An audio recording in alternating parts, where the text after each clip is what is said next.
irmãos, amadas irmãs, um bom dia para todos nós, uma excelente manhã de sábado. Estamos aqui começando mais um dia dedicando ao nosso evangelho diário. Nós que estamos aqui diariamente, nos reunindo como uma grande família, abrindo nosso coração para os doces ensinos do Evangelho segundo o Espiritismo, e agora nós estamos aí por 20 dias caminhando e unindo com a obra Jesus e Atualidade. Meus amados irmãos, sejam muito bem-vindos. É com tanta alegria que a gente realiza esse momento juntos. Eu digo que uma das melhores partes do meu dia é estar aqui com todos vocês, é a gente poder partilhar desse momento, é a gente poder estar unido com o nosso coração em Jesus, com o nosso pensamento elevado até a Deus e rogando aos bons espíritos que possam, meus irmãos, conceder para o nosso coração aquele ensinamento, aquele esclarecimento que a gente está mais precisando, pois esse é um dos objetivos do nosso evangelho diário, é diariamente trazer uma reflexão, uma mensagem para o nosso dia, sempre com a base do Evangelho segundo o Espiritismo, e agora a gente também está trazendo Joana de Ângeles aí para todos nós. Joana de Ângeles, que é um grande exemplo para a gente. Então sejam todos muito bem-vindos, um bom dia, também deixo um boa tarde, uma boa noite para todos os irmãos que nos acompanham ao longo do dia. É com muito carinho que a gente hoje vai iniciar o nosso encontro deste sábado, refletindo o capítulo 5 da obra, a obra Jesus e Atualidade. Neste capítulo 5, Joana titula Jesus e Tolerância. Então, o nosso tema deste sábado, que vai marcar o nosso coração, é falar de tolerância. Tolerância. Como que está, meus irmãos, a nossa tolerância no dia a dia? Como que está a nossa tolerância com o próximo, a tolerância com o erro do próximo, com as faltas? Como que está a tolerância nossa? Geralmente a gente une um pouquinho a tolerância com a paciência. Como está, meus irmãos? Pensando sobre isso, hoje eu gostaria de iniciar, na verdade, com um trecho do Evangelho segundo o Espiritismo, porque ao ler esse capítulo 5 da Joana de Ângeles, ela cita ali outros momentos de Jesus, mas eu me lembrei de um trechinho do Evangelho segundo o Espiritismo que faz referência a outro ensinamento do Cristo. Então, ao ler esse capítulo 5, logo ali sintonizei na passagem do capítulo 10 do Evangelho segundo o Espiritismo, item 13. E nessa passagem é-nos dito: atire-lhe a primeira pedra aquele que estiver sem pecado, disse Jesus. Essa sentença faz da indulgência um dever para nós outros, porque ninguém há que não necessite para si próprio de indulgência. Olha, meus irmãos, eu amo essa passagem do Evangelho segundo o Espiritismo. É uma das mais marcantes para o meu coração, porque olha só, é nos colocado o ensino do Cristo. Atire a primeira pedra aquele que estiver sem pecado. Quem de nós não se lembra desse momento, desse ensino tão marcante de Jesus? Atire a primeira pedra aquele que estiver sem pecado. Atire a primeira pedra aquele que nunca errou. Atire a primeira pedra aquele que nunca falhou, que nunca se equivocou. E aí, logo em seguida, nos colocado que essa sentença, essa frase de Jesus faz da indulgência um dever para nós, para todos nós. Porque não existe uma pessoa que não necessite de indulgência. Não existe uma pessoa que não necessite de perdão. Não existe uma pessoa, meus irmãos, que nunca errou, nunca falhou. Olha, meus amados irmãos, essas palavras do Evangelho segundo o Espiritismo refletem perfeitamente para nós, no meu ponto de vista, o que Joana de Ângeles aborda muito nesse capítulo 5. Porque Joana vem trazer para a gente esse tema para nós refletirmos sobre tolerância. Como que está a nossa tolerância com o próximo?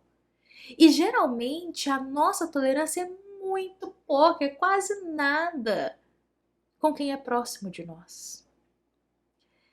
Inclusive, a nossa tolerância ela se torna muito pouquinha, muito rasa, quando é diretamente relacionada ao erro de alguém.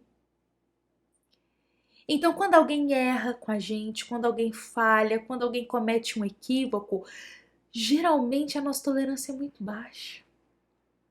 E eu digo isso que basta observarmos os nossos comportamentos diante do erro do próximo. Geralmente julgamos, criticamos, apontamos a falha, quando não marcamos esse irmão pelo erro que ele teve.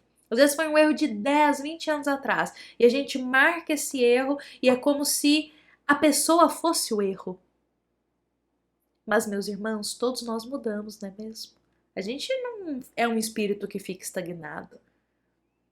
Os anos passam, as experiências chegam, as provas ainda mais, e as experiências da vida nos conduzem à mudança, a sair daquele local que estávamos, daquelas atitudes e a mudar. E eu digo isso porque com frequência pensemos se a gente não faz isso, que é de pegar uma pessoa que cometeu um erro com a gente e gravar esse erro como se a pessoa fosse o erro, como se a pessoa fosse a falha.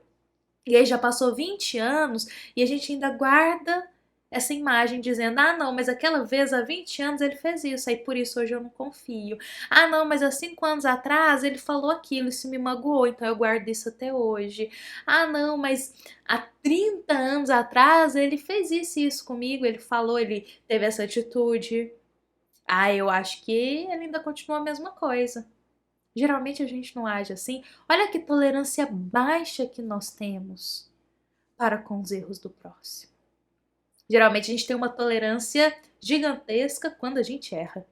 Ah, quando a gente erra, quando a gente falha, geralmente, não são todos os irmãos, mas geralmente a gente tem tolerância. Fala, ah, eu mereço perdão, mereço desculpas, mereço um olhar mais indulgente. Mas quando é o próximo que erra com a gente, eu deixo essa pergunta.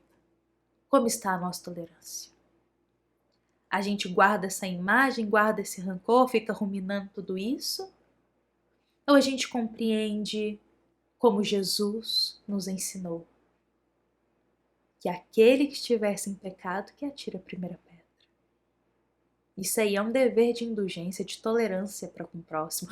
Inclusive, nesse capítulo, Joana de Ângeles coloca algo pra gente belíssimo. Meus irmãos, quando eu li isso, eu pensei, esse é aquele ensinamento que a gente carrega para a vida toda no coração, para a gente se lembrar.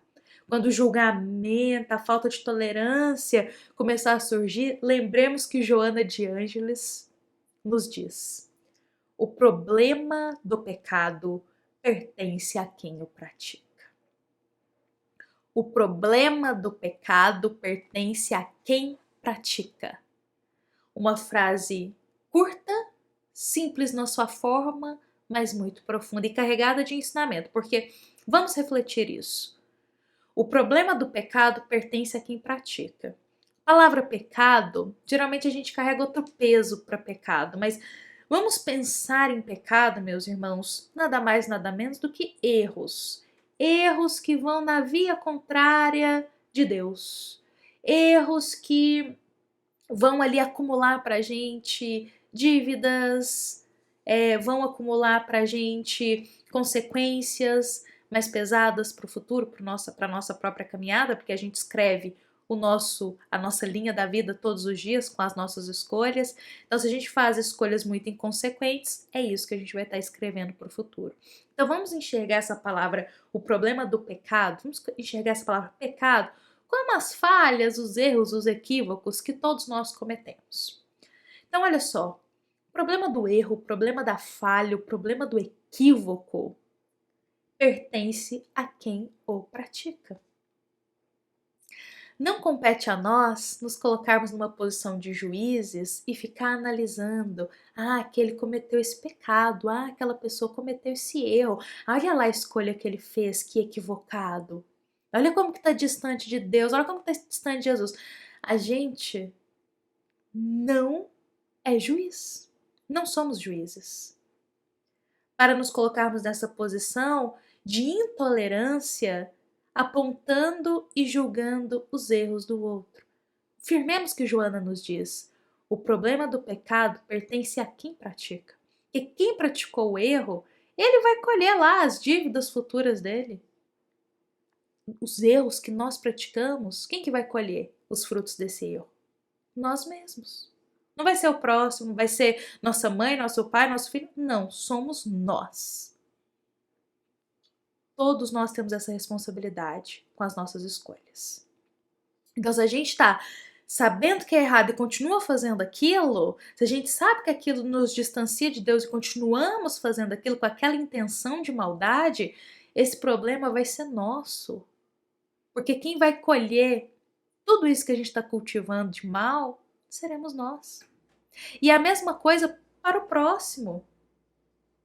Por que intervir na vida do outro, sendo que as escolhas dele são deles? E eles vão colher esse fruto. Intervir, que eu falo, nos colocando numa posição de juízes que não somos. Só que Joana, ela traz uma reflexão muito bonita disso. Muito bonita. Por que será que nós temos esse hábito, hein? De ter essa baixa tolerância com os erros do outro? Por que será que a gente tem esse hábito de julgar, de criticar assim, maldosamente, porque há críticas construtivas? Mas por que será que a gente tem esse hábito de sempre ressaltar o defeito moral, a limitação do outro? Será que a gente gosta de ficar falando os erros, as faltas? Por que será? Joana nos traz um ponto de resposta disso, nesse capítulo. Ela vai nos dizer o seguinte: julgando as ações que consideras incorretas no teu próximo, realiza um fenômeno de projeção da sua sombra em forma de autojustificação que não consegue libertá-lo do impositivo das próprias mazelas. Olha, no nosso primeiro encontro aqui, eu falei que Joana de Ângeles, às vezes a gente tem que ler, reler e reler e ler com calma para digerir o que ela está dizendo, porque é muito profundo isso que ela diz. Eu vou trazer com outras palavras para todos nós, da forma que eu compreendi. Como eu disse, na minha pequenez, eu compreendi da seguinte forma isso que Joana coloca. Quando nós ficamos nessas atitudes mesquinhas de ficar julgando o comportamento do outro, apontando o erro do outro, meus irmãos, é como se estivéssemos projetando. O que é projetar? É colocar para fora uma sombra nossa. Ou seja, olha só. Olha lá. Vou dar um exemplo pra gente. Olha lá. A escolha que ele fez na vida. Não, olha como que ele é egoísta, como que ele é orgulhoso, como que ele não pensou nos parentes, como que ele não pensou na família. Meus irmãos, pra gente fazer esse comentário tão julgativo, tão intolerante de alguém, estamos projetando a nossa sombra para isso.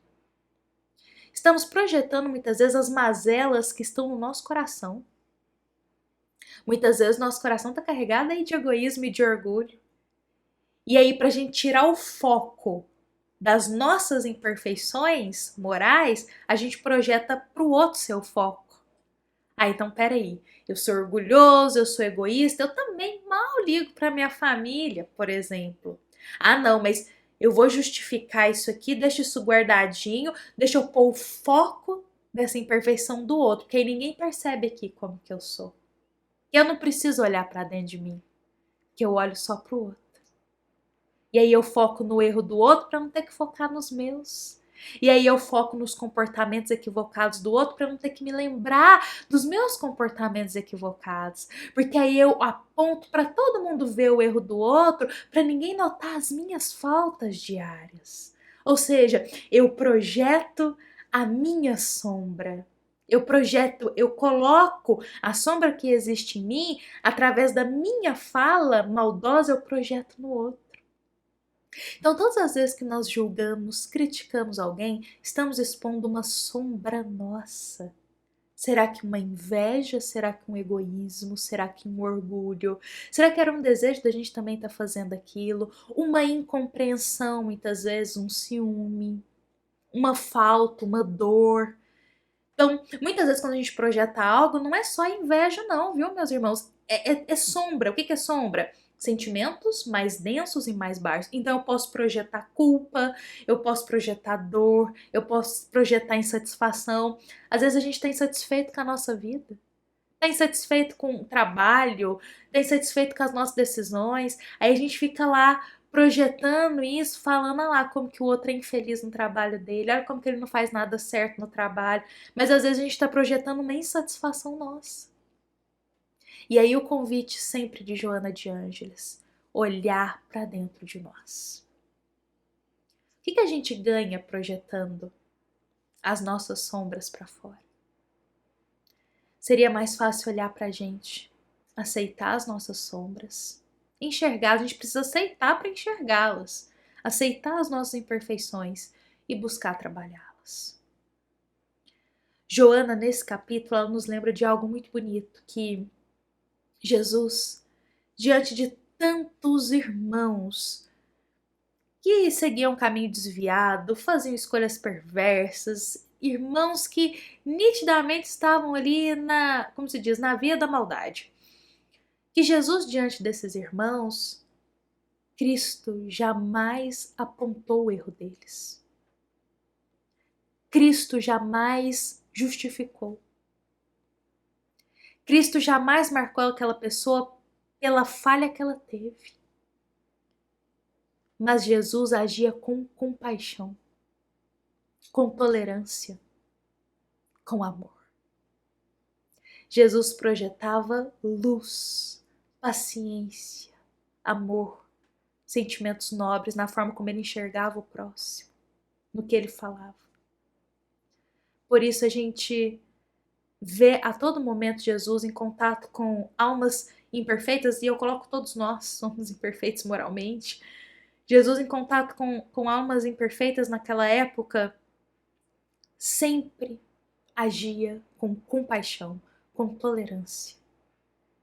Novamente, a gente não vê Jesus julgando, criticando, apontando o pior lado das pessoas.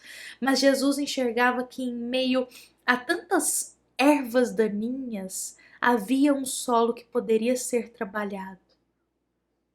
Havia ali naquela alma um solo que poderia florescer as rosas mais belas. Esse é o convite da forma como podemos olhar o nosso próximo.